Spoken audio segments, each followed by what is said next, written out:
किसी व्यक्ति की महिला आज पूरे देश की पति बन गई। अब लोग हैरत में पड़ जाएंगे। किसी व्यक्ति की महिला आज पूरे देश की पति बन गई। कौन सी? द्रौपदी मुर्मू देश की राष्ट्रपति है। तो महिला पुरुष दोनों की तो पति।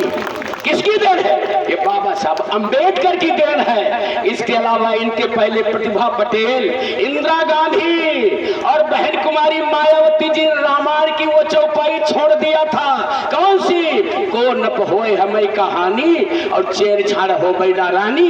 ये कहा गया था चाहे राजा बने राम चाहे बने भरत, हमको तो दासीगिरी ही करना है। दशरथ की सभा में जो क्या नाम उनकी वो कौन सी दासी हुआ करती थी, यस क्या नाम था उसका? मंथरा।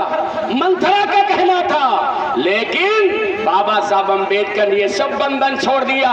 बहन कुमारी मायावती जी ने भी इस चौपाई को पीछे कर दिया और कल्पना की हमें नेता बनना है। उत्तर प्रदेश की 4 बार मुख्यमंत्री बनी। किसकी बदौलत? बाबा साहब अंबेडकर की देर। जिस पे बीपी हरजीत हार रहे हैं। अभी रघुनाथ टेलर जी का नमूना आप लोग देख रहे थे। टेलर का मतलब नमूना होता है। ये हो सकता लोग सोचते हो ये दर्जी होंगे, ऐसा नहीं है। ये आल्हा का टेलर इनका है। आल्हा सुना रहे थे, तलवार भी उठा लेते हैं, मुच्छे भी रखे हैं, लेकिन ये आप लोगों के बीच में आल्हा सुनाने का काम करते हैं। इस गद्दी को लोग क्या कहा करते थे आप लोग जानते हैं? इसको कहते थे व्यास गद्दी। यहाँ भी लोग जानते हैं, हमारे यहाँ सीतापुर के लोग भी जानते हैं, लखीमपुर में पूछा तो वहाँ भी लोग जानते हैं। इसका मतलब पूरे देश में प्रचार ये व्यास गद्दी है। लेकिन हम अम्बेडकरवादी इस गद्दी को व्यास गद्दी नहीं कहते। इस ऊंची गद्दी पे बैठ करके जो भी अच्छी अपनी बात कह सकता है, ये अभ्यास गद्दी है। जिसको अभ्यास होता है, जिसको ज्ञान होता है, वो गद्दी पे बैठ करके अपनी खड़े होकर के बात कर सकता है। तो इसके लिए बाबा साहब अंबेडकर को श्रेय जाना चाहिए। चाहे पिछड़ी जात के लोग हों, चाहे अनुसूचित जात के लोग हों। ये यहाँ पर लिखा गया था स्त्री शूद्रो नधीयताम। स्त्री शूद्र को विद्या अर्जन नहीं करना चाहिए, विद्या अर्जन नहीं करना चाहिए। लेकिन बाबा साहब अंबेडकर ने संविधान दिया। आज स्त्रियों को भी पढ़ने का अधिकार है, शूद्रों को भी पढ़ने का अधिकार। स्त्री का मतलब ये नहीं कि पिछड़ी जात अनुसूचित जात की स्त्री चाहे ब्राह्मण होती, चाहे क्षत्रिय होती, चाहे वैश्य होती। मनु व्यवस्था में लिखा गया था स्त्री शूद्रो निधीयताम। स्त्री और शूद्र को विद्या अर्जन नहीं करना चाहिए। आप लोग देख रहे होंगे कि स्टैंड अलग हमने कर दिया और हम इस तरह से बात कर रहे हैं, तो कुछ लोग सोच रहे हैं अजीब आदमी है, स्टैंड अलग है और अपना बात कर रहे हैं। हम इसलिए हम अंबेडकरवादी लोग किसी के बंधक नहीं होते। ये बंधक छोटी सी माइक हमको बंधक बनाने का काम करती है।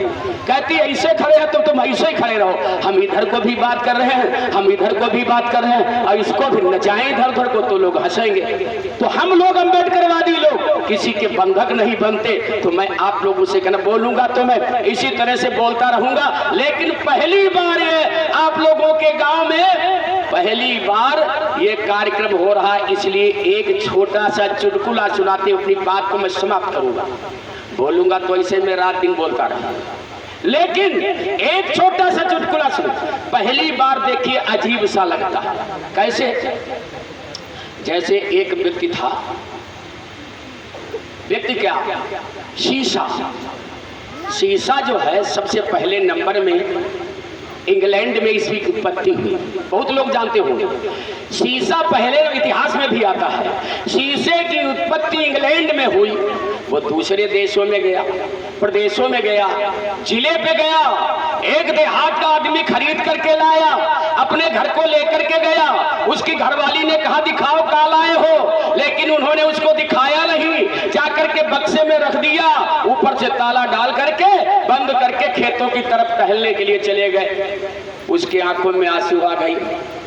क्या कहा कि आखिर ये ऐसी कौन सी बात है, हमको इतना प्यार करते हैं, कोई चीज मेरे से छिपाते नहीं, आज ऐसी कौन सी चीज लाए हैं जो जाकर के बक्से में बंद कर दिया। उसको काफी कौतूहल हुआ, लालसा हुई उसको, और उसने क्या किया, शीशे का ताला तोड़ दिया हथौड़ी से और उसमें से निकाला शीशा।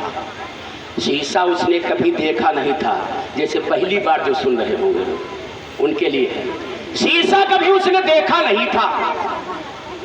जब देखा नहीं था, आंखों के सामने लगाया शीशा और एकदम चिंकार के रोने लगी। क्या रोने लगी? तो उसकी सास ने कहा, क्या बात, काहे बहुरिया रो रही हो? कहे रोए का अम्मा, हमारे में कौन सी कमी रहा? दूसरी हमारी सौती लेके आए, क्योंकि दूसरी औरत उसके अंदर दिखाई दी। हमारी दूसरी सौती लेकर के आए हैं। तो कहीं पागल हो गए कहा, वो तो अकेला हुआ रहा है। कहीं अम्मा इसे थोड़ा ही मनी हो। जाकर के उन्होंने अपनी सास की तरफ दिखा दिया। सास ने भी कभी शीशा नहीं देखा था। सास की तरफ दिखा दिया। सास ने एकदम गाली देने लगी, बड़ा बदतमीज है, बेहुदा है, नालायक है, चोर है।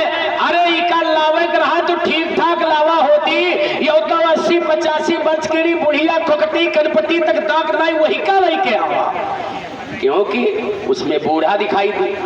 अब बूढ़ा ने क्या कहा, बुढ़ऊ के पास गई, कहीं खूब खोपड़ी पर चढ़ा रहा, बड़ा गजब कही रही, इसके निकाबा कहीं वहां लावा बुढ़िया खोखटी लेके आवा, 70-80 वर्ष के, 85 वर्ष के सौती लेके आवा। कहीं का पागल हो गई, का बात तो अकेला आवा रहा, कहीं तुम्हें तो खोपड़ी पर चढ़ाया हो, ऐसे ना मनी हो, अले लो देख लो। बूढ़े को जब दिखा, उसमें बूढ़ा थोड़ी दिखाई दे रही है, अब उसमें बूढ़ाऊ दिखाई दे रहे हैं। बूढ़ाऊ जब दिखाई देने लगे तो कहा, तुम बूढ़ा की बात करते हो, ये तो साला हमारा